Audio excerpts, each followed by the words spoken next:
Sobotová, trenérka i choreografka.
No, pěkně se to zacvičili, děvčata.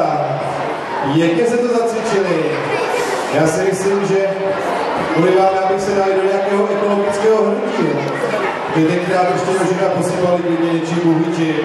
To dneska by se hodlo větší malé. Zvláště pak, když je Jožin taková sympatická osobka. To bych klidně přes tu Moravu nepřejel. Máte pěknýho Jožina zbažit.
Kdyby jako při tom pádu chytil, tak už to načí. Jasný, rozumím, dobře, děkuju. Ona, Bůh ví, kdo vypustil tu vlaštovku. Já jsem teda nikoho neviděl, jenom vlaštovka dopadla, Bůh ví, kdo ji vypustil. A jinak to bylo přes to bylo. Takže já myslím, že to prostě normální, skvělý show, holky. A já myslím, že si zasloužíte velikánský potlesk. Speciálně pro Jožina zbaží. Děkuji. Tak jsem chtěl říct zpátky, ale pokaží den.